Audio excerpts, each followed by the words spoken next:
Hello students. आज की class में क्लास 10th एक्सरसाइज 5.2 का क्वेश्चन नंबर 7 के बारे में डिस्कशन करेंगे। देखते हैं क्वेश्चन नंबर 7 क्या है।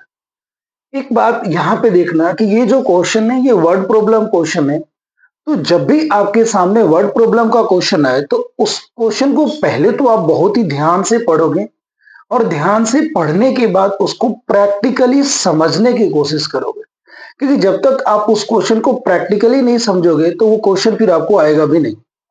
ठीक है। देखो इस क्वेश्चन में पहले क्या बोला है कि find the 31st term of an AP, यानी कि इस एपी का 31st टर्म अपने से पूछ रहा है। पहले ये 31st टर्म अपने से क्या बोला रहा है कि बताओ कि इस एपी का 31st टर्म क्या होगा। देखो जब 31st टर्म दिया पूछ रहा है तो कुछ ना कुछ इसमें वैल्यू उसको देना पड़ेगा। विदाउट वैल्यू आप क्वेश्चन को सॉल्व नहीं कर सकते हो। तो आगे क्या दिया हुआ है ध्यान देखना कि whose 11 term is 38, whose 11 term is 38। It means इस एपी का जो 11 टर्म है वो कितना है, 38 है। 11 टर्म कितना है, 38 है। तो पहले इसको यहां पे लिखो, 11 टर्म अपने को क्या गिवन है, 38। अब यहां पे आप देखना कि एन का फॉर्मूला अप्लाई होता है A plus N minus 1 into D, ये होता है।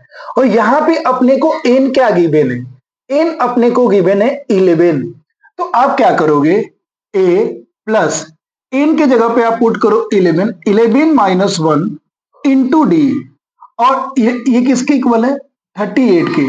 तो ए प्लस 11 माइनस 1 इंटू 1 कितना हो गया आपका, 10d इक्वल टू 38। ये इसको आप इक्वेशन फर्स्ट लिख दो। वापस ध्यान से समझना, 11 टर्म अपने को 38 गिवन है, तो 11 टर्म 38 गिवन है, तो इसको इस फॉर्मूला से ऐसे कन्वर्ट कर सकते हो आप। तो a प्लस 10d आपका क्या हो गया, 38। अब देखते हैं, and the 16th term is 73, और इस एपी का 16 टर्म जो है वो 73 गिवन है। देखो आप यहां पे ध्यान से, इस एपी का 16 टर्म क्या गिवन है, 73। सेम इसमें भी यही फॉर्मूला आपका अप्लाई किया जाएगा। तो क्या होगा, A plus 16 minus 1 into D equal to 73। A plus 16 minus 1 आपका होगा 15d इक्वल टू 73। तो ये आपका हो गया इक्वेशन 2। आप एक बात हमेशा ध्यान रखना कि इस एक्सरसाइज में जितने भी क्वेश्चन आएंगे ना इसके आगे, तो आप देखेंगे जनरली कि उसमें दो इक्वेशन बनेगा, सेम इस टाइप का दो इक्वेशन बनेगा।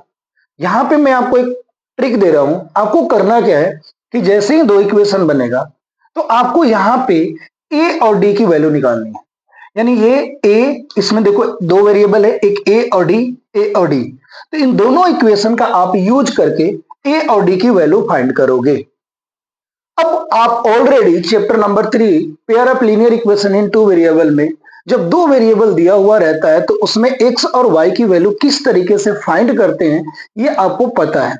अब वहां पे जो भी आपने मेथड पढ़ा है, आप कोई भी मेथड का अप्लाई करके इस इक्वेशन में ए एंड बी डी की वैल्यू आप फाइंड कर सकते हो। लेकिन मेरा आपको ये सजेशन होगा, और ये सजेशन सबसे बेस्ट होगा क्योंकि वो इजी पड़ेगा आपको। आप क्या करो कि इक्वेशन फर्स्ट में से इक्वेशन सेकेंड को सब्ट्रैक्ट कर दो, या इक्वेशन सेकेंड में से इक्वेशन फर्स्ट को सब्ट्रैक्ट कर दो।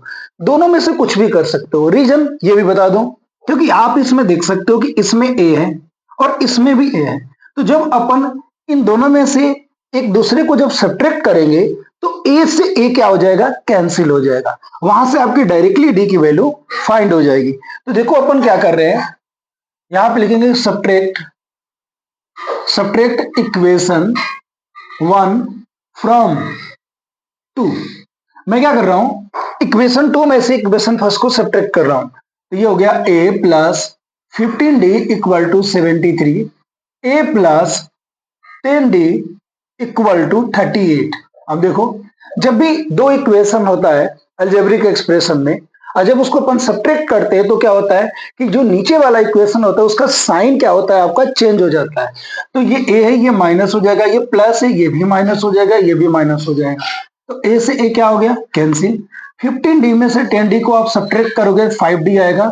73 में से 38 को आप माइनस करोगे तो 13 माइनस 8 क्या हो गया आपका 5। 6 माइनस 3 क्या हो गया 35। तो यहाँ पे 5d इक्वल टू क्या आ गया आपका 35 आ गया। तो d इक्वल टू हो गया 35/5। 5 से ये कैंसिल हो गया 7 बार में, तो d इक्वल टू क्या आ गया 7। यानी कि इस एपी का जो कॉमन डिफरेंस होगा वो क्या होगा 7 होगा। कॉमन डिफरेंस क्या होगा आपका 7 होगा। अब अपन क्या करेंगे इस d को, अब आपके ऊपर डिपेंड करता है कि आप इस d का, आपकी मर्जी करो तो इक्वेशन फर्स्ट में पुट करो या आपकी मर्जी करे तो इक्वेशन सेकेंड में पुट करो, यानी कि दोनों में से किसी भी एक इक्वेशन में इस d की वैल्यू को पुट करके आप a की वैल्यू फाइंड करोगे। तो देखो आप यहां पे लिखेंगे d equal to 7 putting in equation first. अब इक्वेशन फर्स्ट में आप d की वैल्यू पुट करो, a प्लस 10, d कितना है अपना 7 इक्वल्स टू 38। ये हो गया a प्लस 70 इक्वल टू 38। ये 70 राइट हैंड साइड में जाएगा तो माइनस हो जाएगा, तो 38 माइनस 70, 38 माइनस 70 होगा आपका -32। ठीक है, आप देख सकते हो कि यहाँ पे a की भी वैल्यू आपका क्या आ गया -32, d क्या आ गया अपना 7। अब क्वेश्चन में क्या पूछा है, क्वेश्चन में पूछा है 31st टर्म बताओ, यानी कि n अपने को 31 गिवन है। अब 31 गिवन है तो देखो क्या करेंगे, यहां पे आप देखना n इक्वल टू फॉर्मूला अपना क्या होता है a plus n minus 1 into D. ठीक है, अब a क्या है, a अपन ने फाइंड किया -32 plus n 31 minus 1 into D क्या है 7। ये हो गया आपका -32 प्लस 30 इंटू 7 -32 प्लस 210। अब 210 में से 32 को आप सब्ट्रैक्ट करोगे तो क्या आएगा आंसर, ये आएगा 178। तो इस एपी का जो 31st टर्म है वो आपका क्या होगा 178 होगा।